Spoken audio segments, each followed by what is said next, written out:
I now call to the stage our group of experts to discuss these and other opportunities in the renewables sector. Please join me in welcoming André Clark, Senior Vice President at Siemens Energy, Sophie Corbeau, a Global Research Scholar at Columbia Center of Global Energy Policy, Clarissa, founding partner at Catavento, Guilherme Lencastre, Chairman of the Board at Enel Brasil, and Raphaella Gomes, CEO at Floen.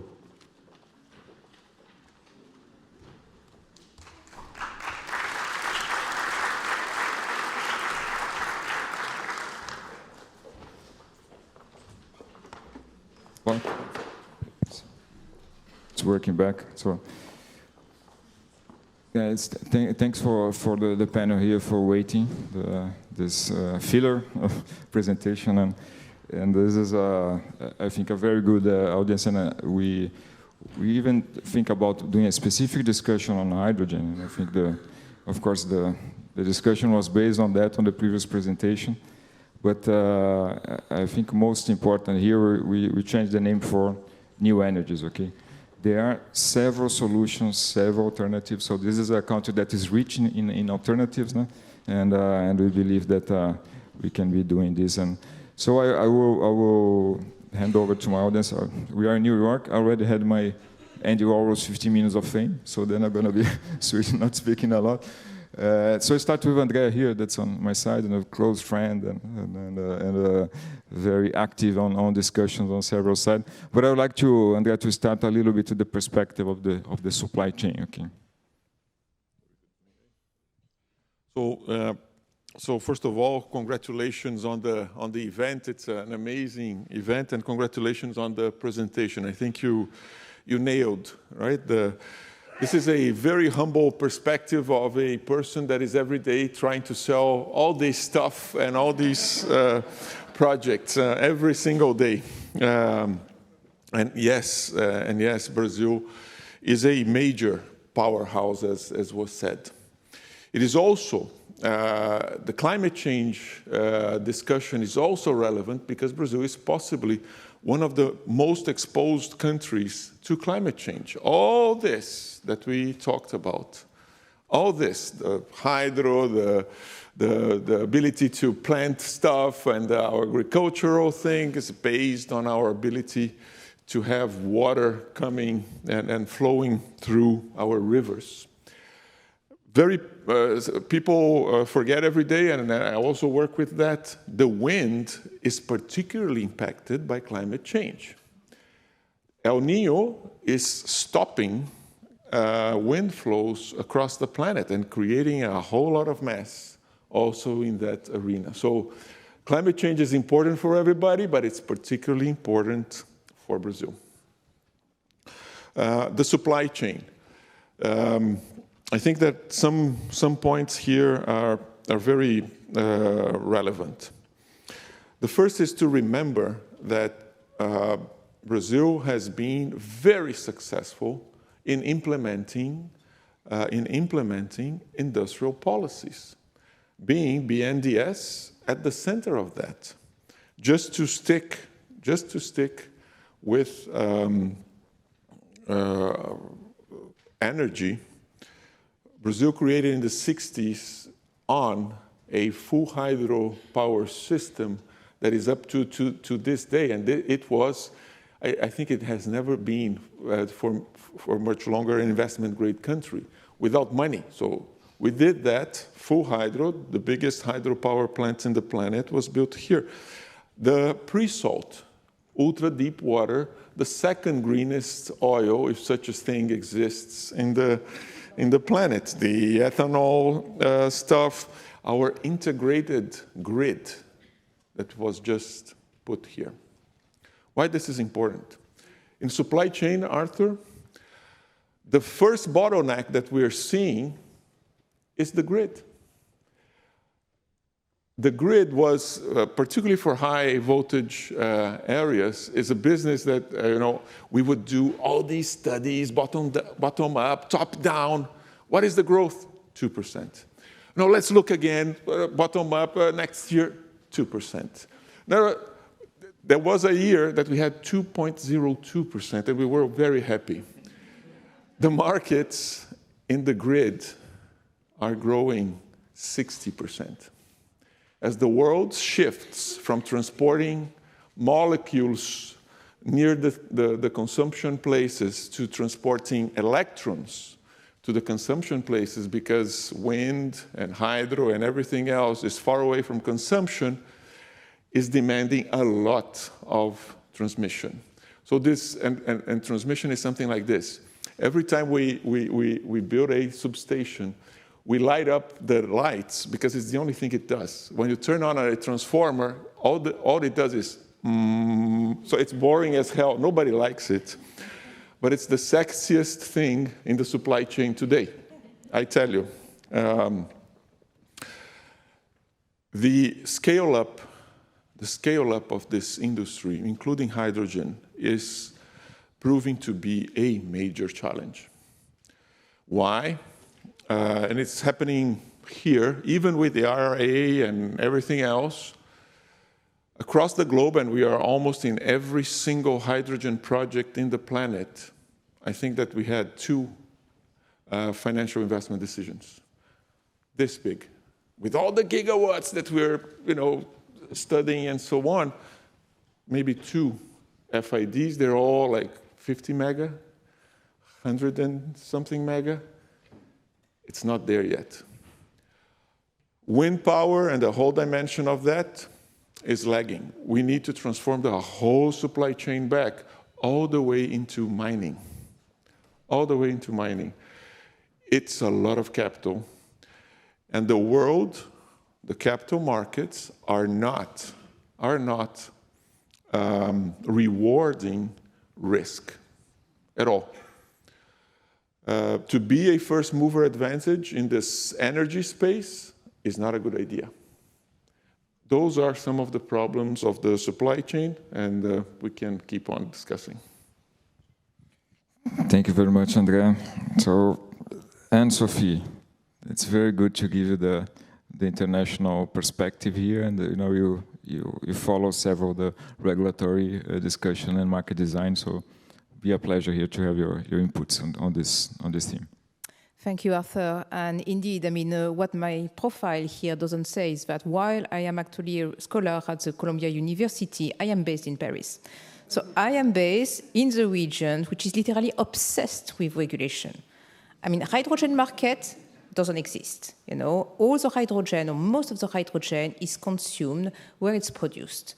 We don't have a market, but already we have 500 pages of draft regulation. That's called the Hydrogen and Decarbonized Gas Package. Believe me, if you want to fall asleep, just try to read it. It's extremely powerful. So we spent 3 years trying to define what is renewable hydrogen. Finally, we got the answer with the Delegated Act in June.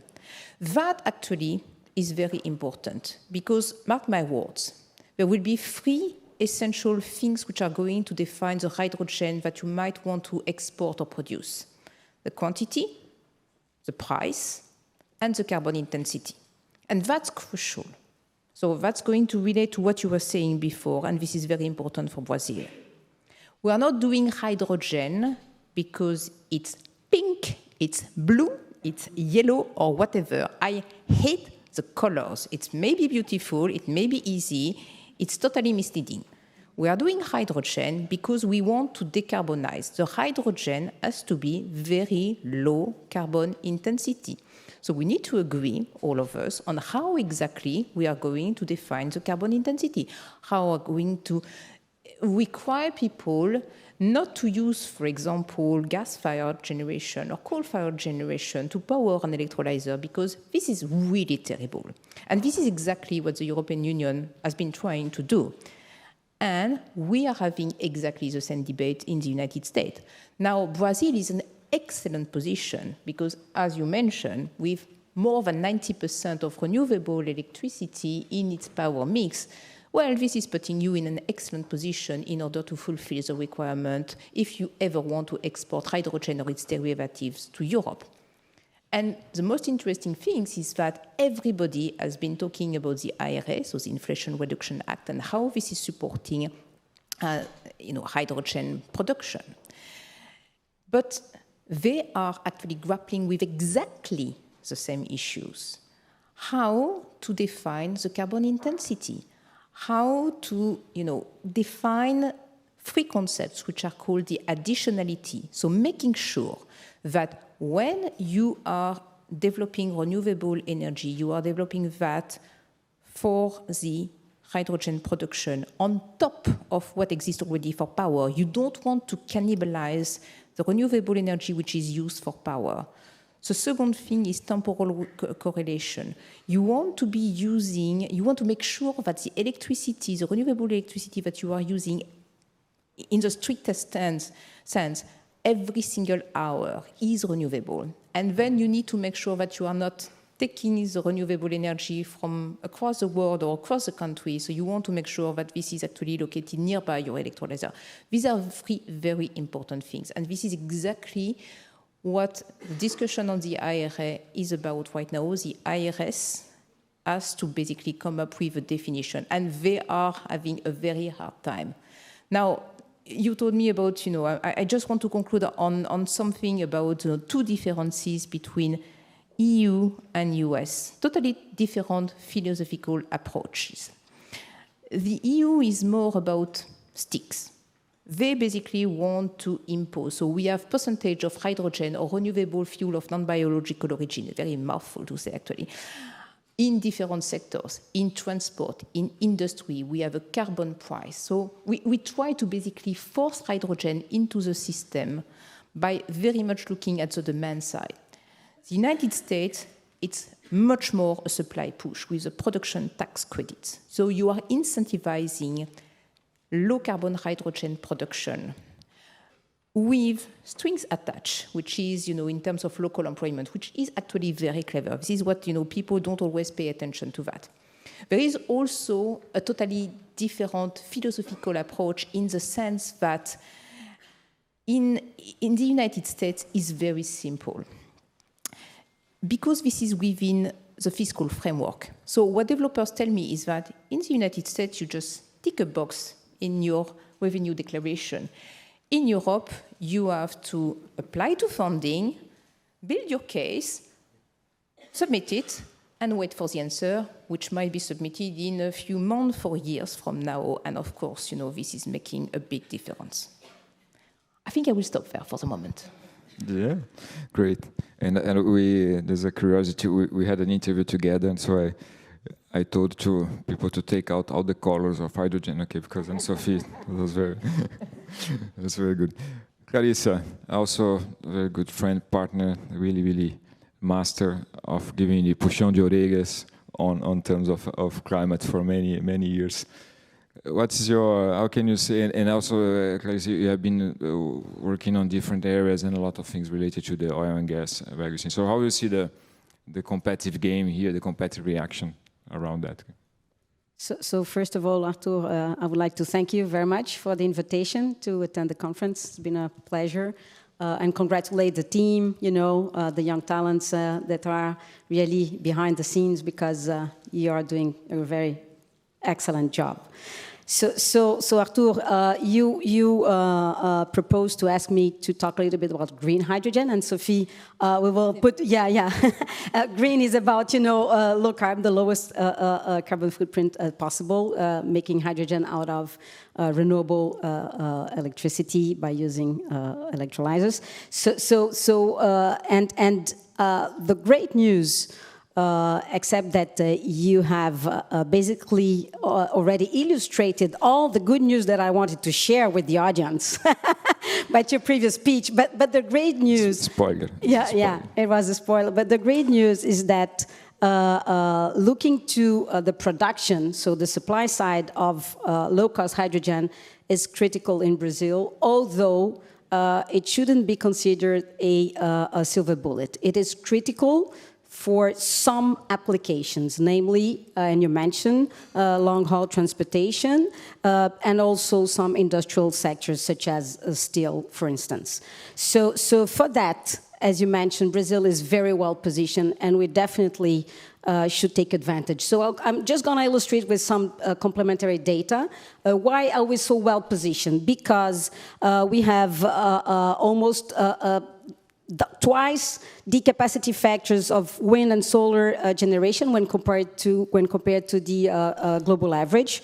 So wind 50% compared to 30 plus globally, solar 31 compared to 17. And at the same time, we have the lowest cost of electricity. So this combination puts us in a very competitive position, having in mind that we are able to deploy capacity. So we are adding solar and wind capacity, so which makes us really a producer of clean energy, not only by producing hydro and bio, as mentioned by Paula and André, but also we are building up a very strong portfolio of installed wind and solar capacity. And the great news, and Ambassador André told me last time that I was very optimistic, but because I'm based on facts, Ambassador, the great news is that we are able, as an industry, to deliver.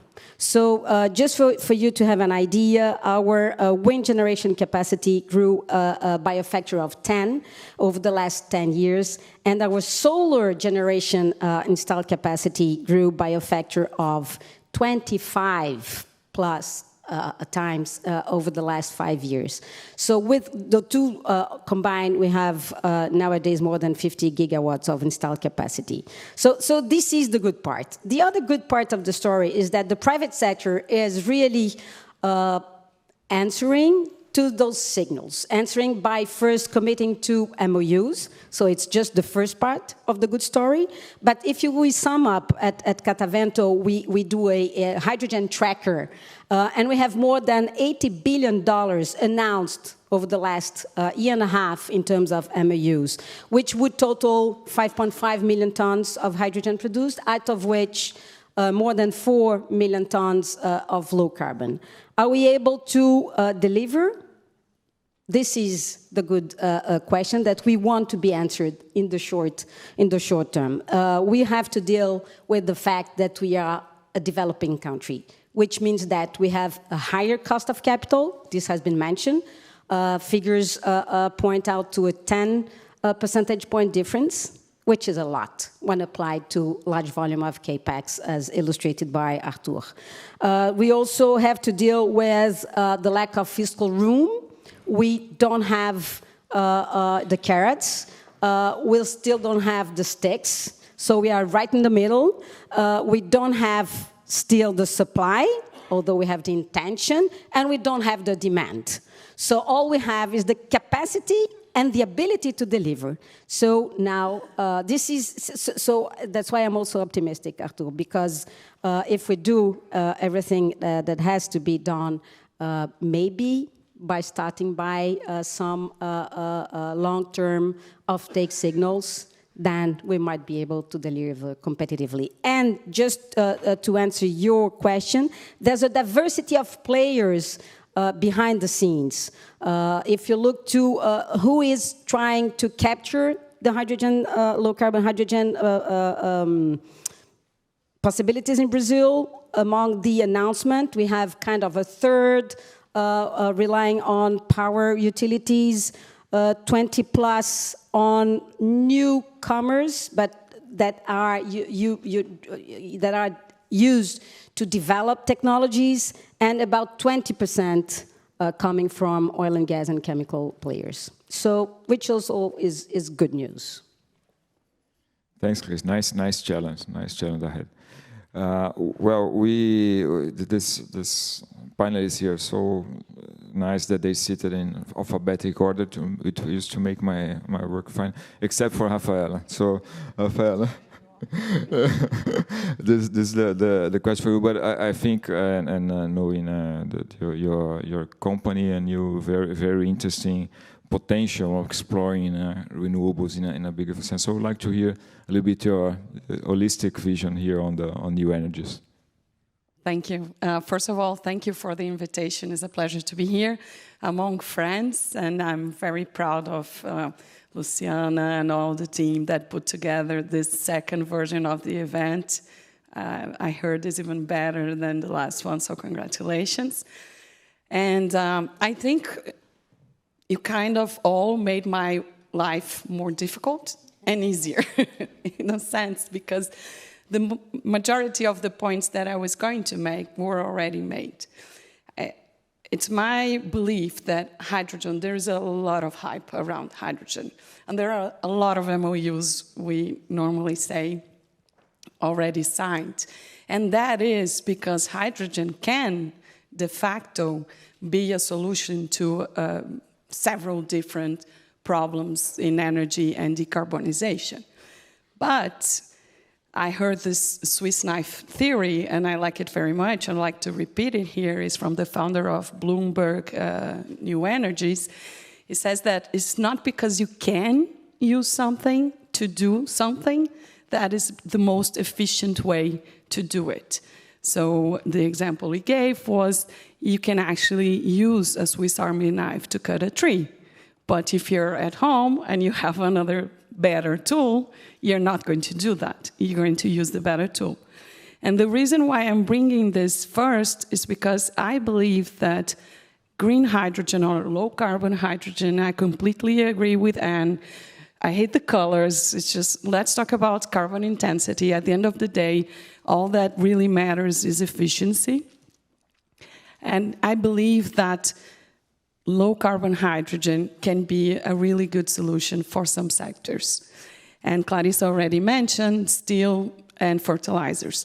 When we look at Brazil, where 34% of our emissions come from agriculture, then we do have a great opportunity in fertilizers. So that's the good part of the story. When we go to the challenge, again, I have to thank you all. André already mentioned a couple of things, and Sophie as well. So I have to look at these things as an investor. And as investors, we are always looking to how to de-risk or what risks are we willing to take in a project. So when I look specifically at green hydrogen, the first challenge that I see is on the supply side. And I think André put it very clearly, there are several challenges on the supply. Even though, Arthur, you're going to hate me at the end of my speech, but even though there is an expectation that we are going to have the lowest costs of hydrogen production, even competitive with the US and China, we still have a very complex energy system with, and you yourself pointed it out, taxes and system costs and all those things. The other challenge is that we need to add significant capacity to the system in order to meet this hydrogen demand. And of course, this varies. If you look at a report from McKinsey, you're going to have a number, a report from BCG, you're going to have another number. But in any scenario, we're talking about a lot of new installed capacity. We're talking about something that is either half of what we have today to 100% of what we have today. And that leads to the point that André mentioned, which is we already have connection difficulties for the existing projects in Brazil. And I'm not even talking about where the investments are going to come from for the renewable energy, but how we're going to connect that and how we're going to transmit. So I'm an optimistic too. It doesn't sound like, but I am. I think I always like to think of the challenge, but also a little bit on what can we do about it. And I think on the supply side, there are several things that can be done, and I think Arthur brought that really well in his presentation. But another alternative is actually looking into other ways to produce low-carbon hydrogen. One way is through gas reform. So if you reform natural gas with carbon capture storage, you are producing low carbon hydrogen. That's probably not the most efficient or cost-effective way, but is a way. The second way, which I believe is a little bit more cost-effective, is actually reforming renewable natural gas. And Brazil has this huge potential of biomass and residues and urban waste that can be used to produce biomethane, and then you can reform the biomethane using a technology that has been there for decades to produce green hydrogen. So on the supply side, I think there are several solutions possible for this dilemma. My point is always on the demand side. And I have been hearing this since the beginning of this day. I think in every panel, the discussion always goes to how can we have an actual, not carbon price, but environmental attribute monetization that is clear, accepted globally, measurable, has the right criteria, and how can we have that in Brazil? Because today the reality is that even though we have demand in the local market, a lot of demand, we're a big steel producer, and Brazil consumes a lot of green fertilizer, there is not a financial incentive for the buyer to go to those long-term offtakes. And for me, that's the biggest challenge today for green hydrogen, low carbon hydrogen in any shape or form. I loved it.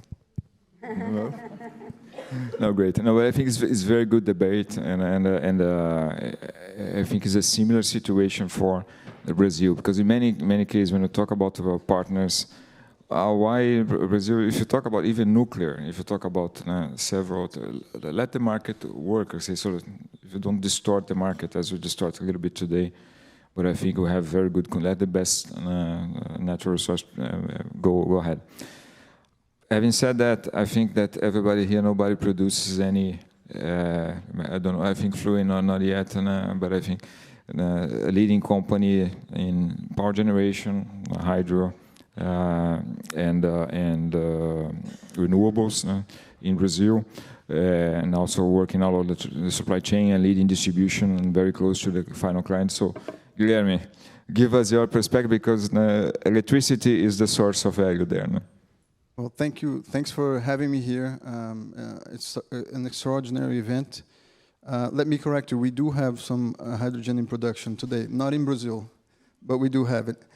Hopefully, we will have in Brazil as well.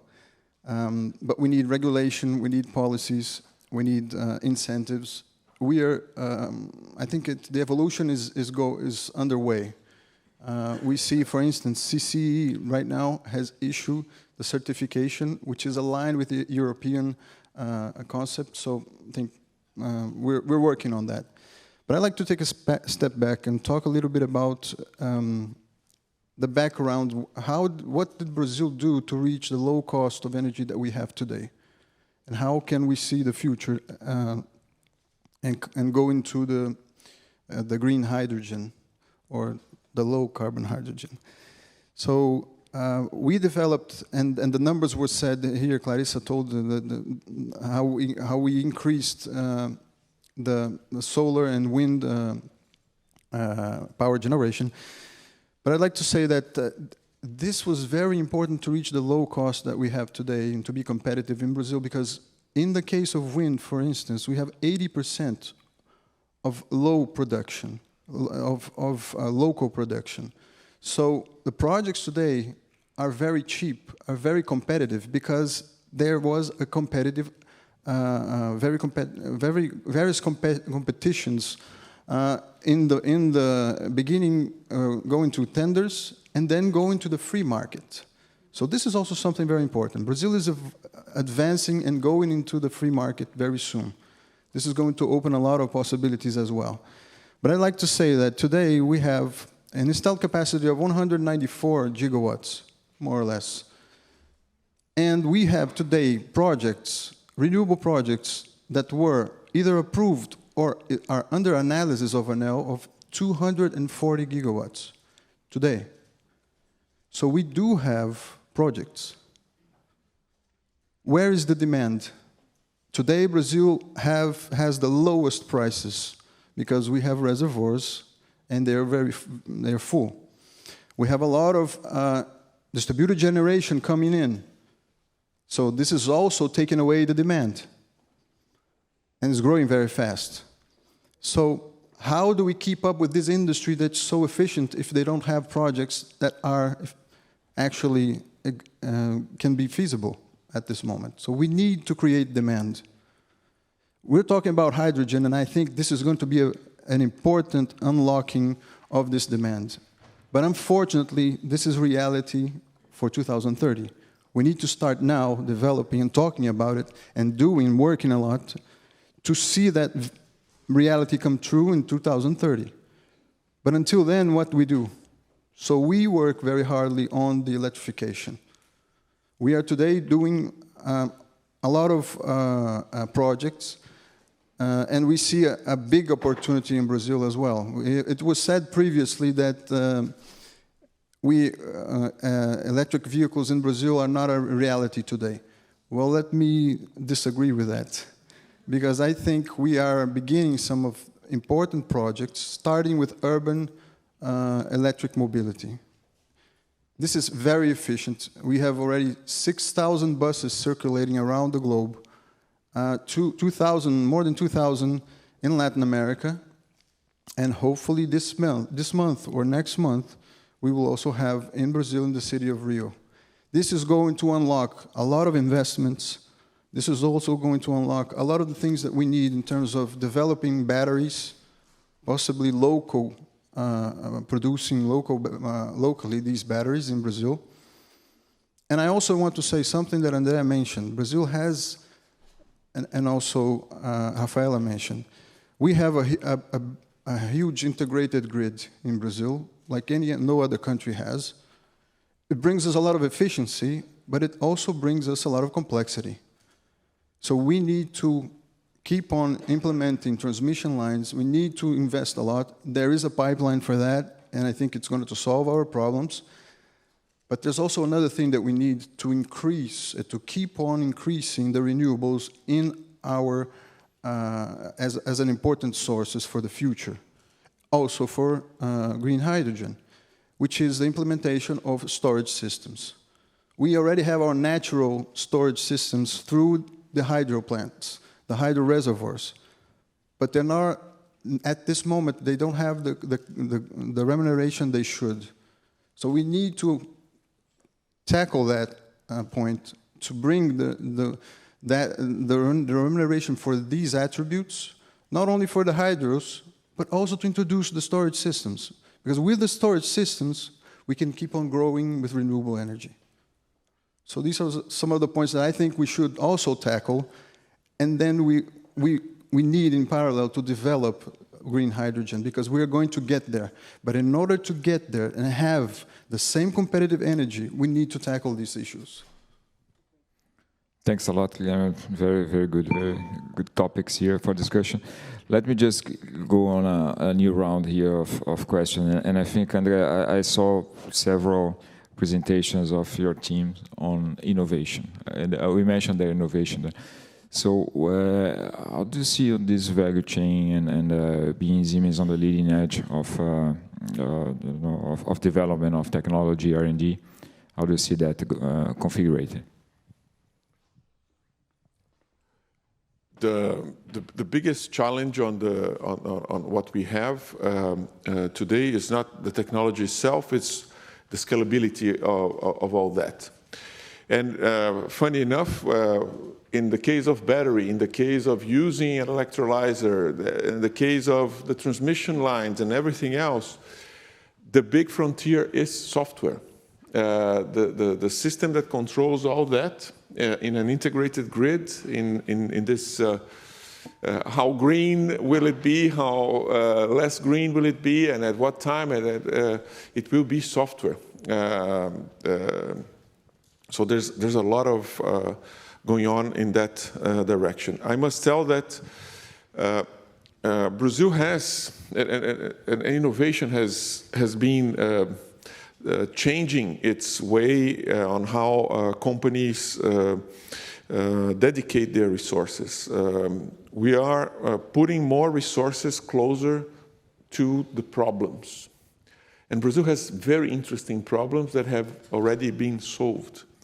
This humongously large land where energy is produced far away from consumption, it is a problem that Brazil has solved. Brazil is the only country in the planet that has a control system completely integrated, completely in the clouds. It's a cloud-based software that controls the system of Brazil. This is new. The US here is unable to do that yet. It's completely isolated.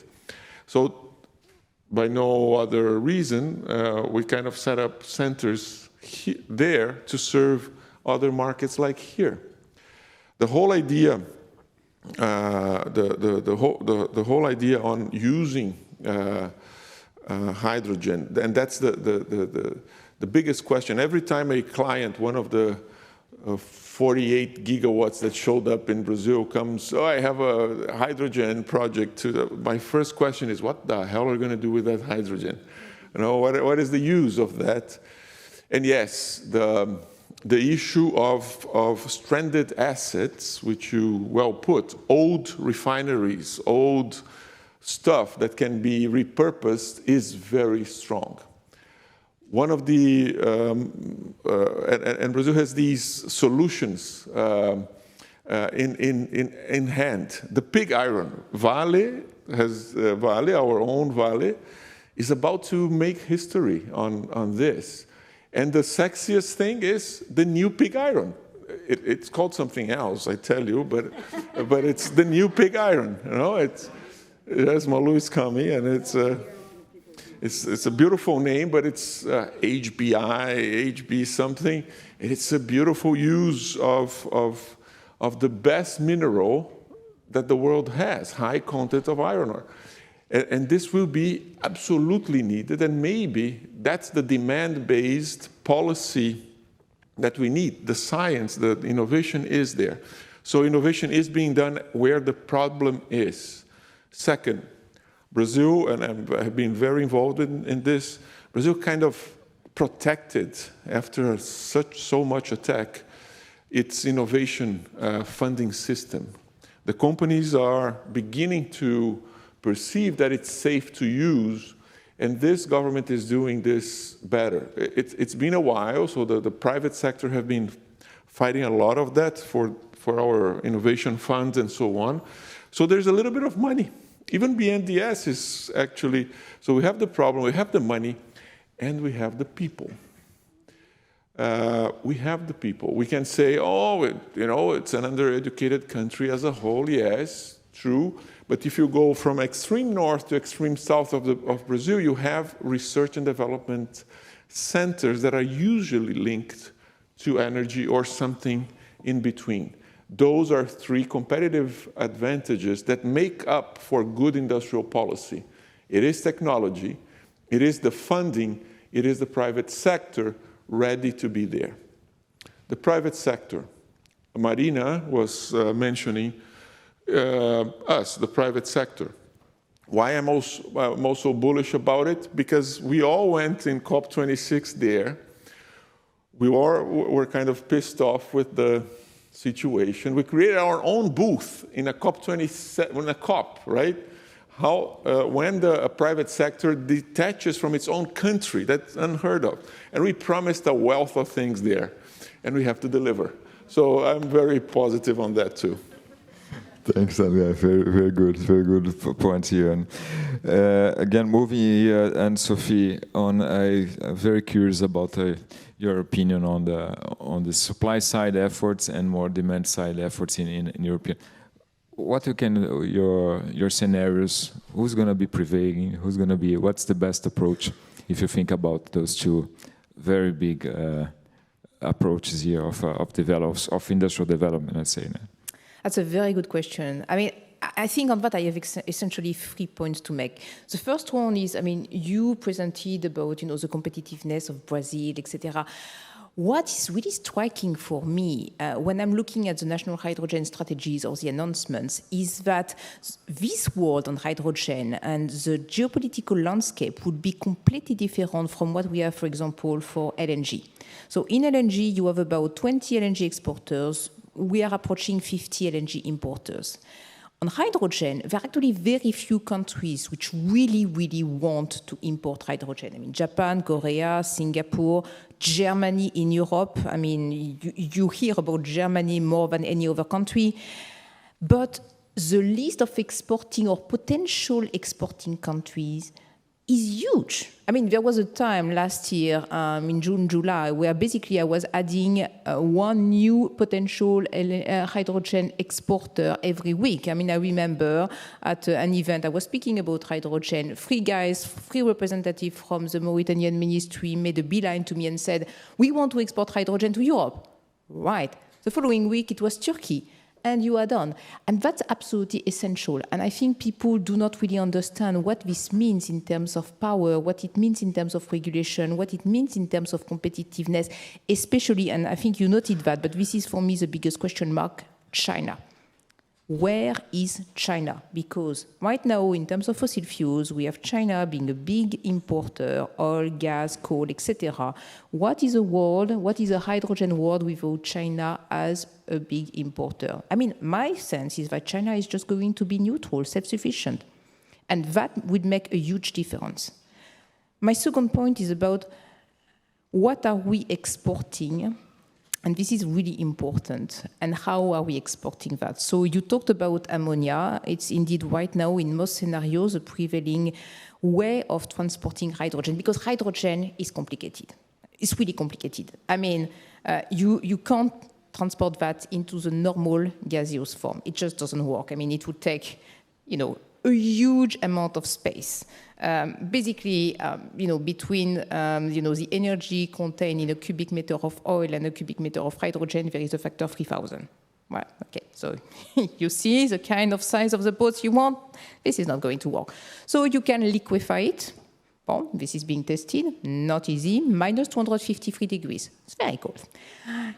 You can use ammonia, but this is toxic. That's the second problem. You can use liquid organic hydrogen carriers. This is being worked upon. Or I think, during the previous panel, we were also talking about, using fuels which doesn't actually require to completely change the whole system. And this is where e-methane, for example, synthetic methane could be interesting. But the problem is that when you are looking at a certain number of these ways to transport hydrogen, the cost to transport them is huge. Unless you are using pipeline, which basically puts the countries which are around, Europe in a much better position than anybody who is trying to export hydrogen, ammonia, or whatever by sea. For Japan, Korea, Singapore, they don't have a choice. But this is then leading me to my third point, which is, does it make sense if, in Europe we want to import hydrogen to pay it at a totally crazy price? Is our industry going to survive? And that, I think, is a key question. 2 weeks ago, I was in a meeting in Germany, people, representatives from the ministries, etc. And it was the number one question because, people are starting to realize that despite, this whole hype on hydrogen, and we are going to put hydrogen everywhere in the industry, well, maybe this is not so good for the competitiveness of the industry. And you talk about HBI, but this is actually a very nice way to transport hydrogen, and we can think about many other ways. But then you need to completely rethink the way industrial capacities are spread all over the world.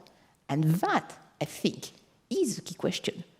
And, to finalize this point, hydrogen is never going to give you the same kind of rent as oil. Hydrogen is not extraction, it's conversion. So you are not going to get, the same kind of revenues. And I think this is very important. But if hydrogen is leading you to industrial development, then this is a totally different story. because you are gaining, in terms of local content, in terms of industrial development, in terms of employment, in terms of revenues. And this is the key question. I would just like to finish on something which is slightly different. We have talked a lot about renewable hydrogen. We have not talked about biohydrogen, which I think for Brazil, and we talked a little bit about that, given, the biomass potential could be quite interesting. Why is it interesting? Because if you add CCS, then you have carbon negative hydrogen, which has yet to be rewarded accordingly and, taking into account the negativeness. But this could be a game changer because we need things which are actually removing carbon. Thanks a lot. And this should be, instead of the consultant making the TED Talk, I think these 5 could be doing their own. And we have this 5 minutes left here. So, Clarissa, we'd like to hear your points on, I know, policy making, something very dear to you. So how do you think that move in that direction, okay, on those kind of, not only hydrogen, okay, in a broad new energy agenda? So thank you, Arthur, for answering that. I'm an economist by background, by training, but I'm not a policymaker. So it's a pure, it's a pure opinion, and I have strong opinions on that. The first one, to come back to something that Anne-Sophie mentioned, is really, I believe that the best public policy balances sticks and carrots. So take the best of the US, take the best of the Europe, and then transform it into something that could really make our industry flourish.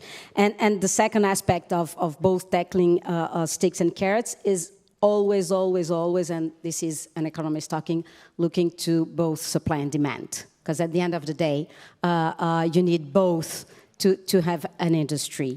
The second argument that I would give is really to promote a fair and predictable business environment.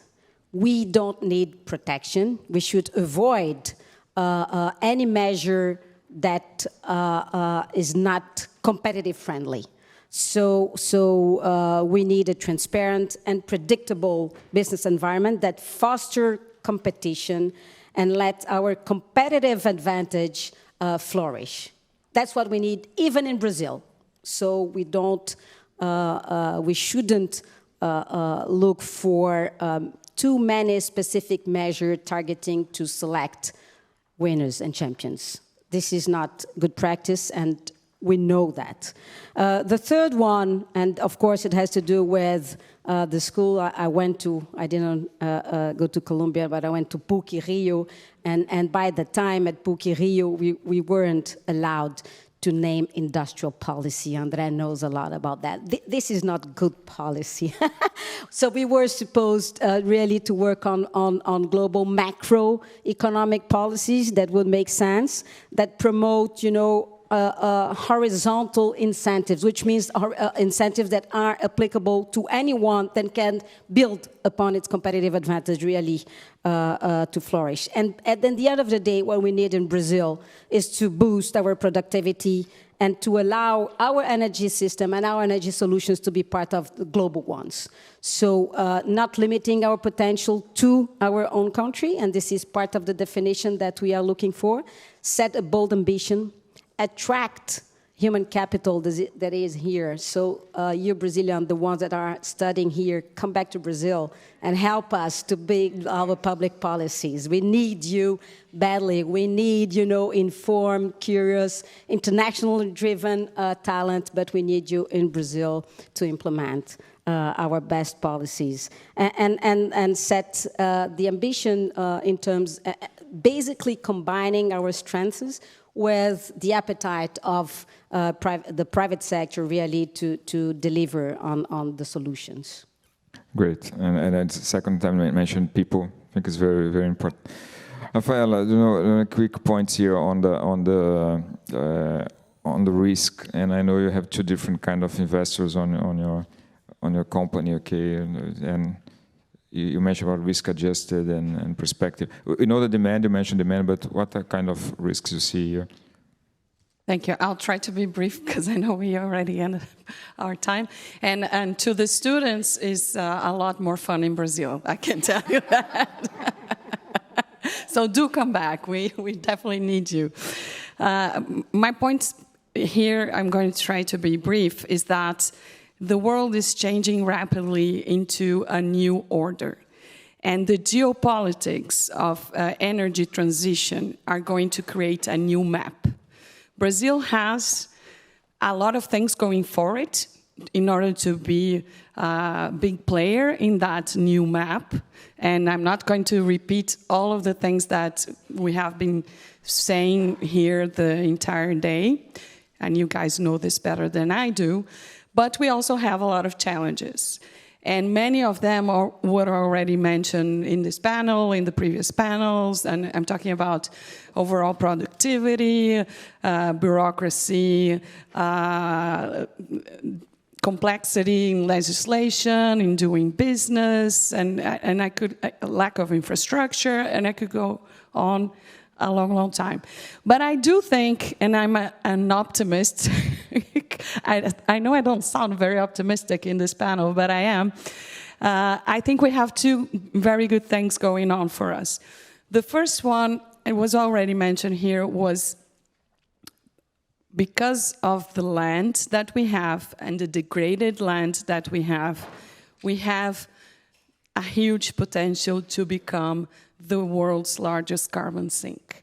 And this was very well put on last year's report of BCG. You can go there and you can actually see the numbers. So I don't see any situation where there is carbon abatement without Brazil and nature-based solutions. And we are already well advanced into that in a sense that we have all the tools. Brazil has leading agricultural companies. We already have players putting together a measurement, how to measurement environmental attributes and environmental services. Reserva de Votorantim and Econ, they both already have a project in that sense.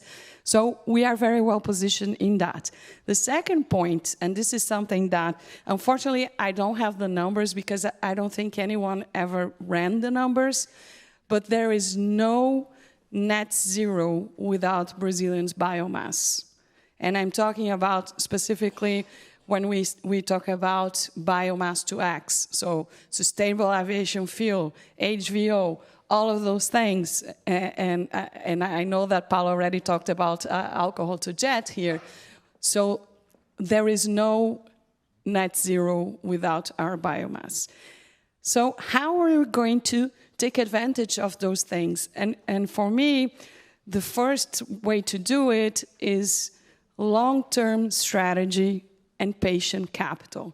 And this has to come from both the government and the companies.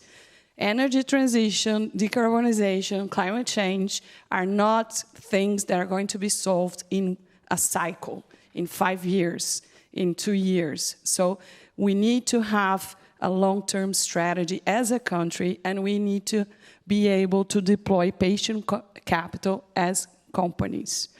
And the last part of it, I have to quote my friend here, is the collaborative competition or competitive collaboration, because when we look at, and we discuss a lot the cost, who is going to bear the cost? Is the government? Are we going to have sticks or carrots? And is the consumer bearing the cost? And Mark was somewhere here in the audience. He has a very interesting point of view, which is you need to bring together the supply chain and the entire value chain. Because just to use steel as an example, the production of green steel will make the auto parts for the automakers cost double the price. But when you look at the entire value of the car, it's just a 5% increase. So what we really need is a way to, and the customer wouldn't mind paying that 5% increase in the margin. The problem is that it will normally stay at the last part of the value chain. So we need to create mechanisms that allows us to share the benefits of the decarbonization, not only the costs in that sense. So those are my 2 cents about it. Thank you. Great. Thanks, Guilherme. Thanks a lot, Raphaella. And Guilherme, also on your final point, I think the question I think I'll come back to you is how reliable and strong is the power system in Brazil? Okay. Well, I think it's very reliable. We came to a 84%, 85% installed capacity of green energy, renewable energy. And you were right, last year, since we had excess of energy, we generated 92%. But we need to keep up with those high percentage. And in fact, we need to reach 100%, because, I mean, that's not, it should be our first goal, no? But I would like to say that we need a lot of things, no? In order to unleash and to use all this potential that we have, and of course to reach the conversations, the development of green hydrogen, we need to look at the structure that we have in Brazil in the electric sector. As you mentioned here, that even though we have a low cost of generation, the tariff that goes to the end consumer is not as low as our generation costs. So even though we have transmission, we have distribution, those are not the biggest costs. So let me tell you that for a normal citizen in Brazil today, out of an 100 reais bill, 46% goes to tax and sector charges. This has to change. Because if we want to use all our potential, we need to have affordable energy. And affordable energy means at the end consumer. And that also goes to the industry, to the commercial sector. This is going to unleash a really competitive advantage for the industry, for the green hydrogen, and for everybody. Unfortunately, today we are not there, but we need to tackle this. This is something very important. And we need this because the energy has to be affordable, because the sector needs a lot of investments. The grid needs technology to cope with such a huge amount of renewables. So we need to have energy security, because if we're going to talk about excess of energy, Brazil has to have energy security in the future. That's the first thing. And then we can think about exporting and doing a lot of things. But we need to be competitive for ourselves first. Okay. So that's my last take. Thanks a lot. And then abusing here of my moderator time here. I know that people are going to not allow me to be a moderator again. But if you can write a letter to the Energy Santa Claus, okay? And then what did you ask for them? A bicycle in energy terms, okay? Who wants to start? Just one. Mine is easy. I already just said it. I want the energy to be flexible, reliable, but affordable. Raphaella?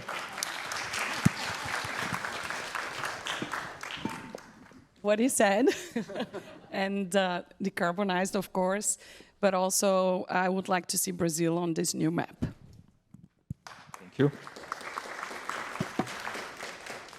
So in addition of seeing Brazil in the new map, low carbon, affordable, reliable, I would definitely embrace this opportunity. It's a unique and urgent opportunity. So my call would really a call for urgency to act. And in addition Good to that, policies. yeah, and additionally, something I will steal from my dear friend André, have the world looking at us as a democratic country. So good. And Sophie. I mean, we talked a lot about demand, so I think, we need to find a way to tackle the demand side issues, to make hydrogen, a reality there. There is a lot of supply, no problem. It's demand.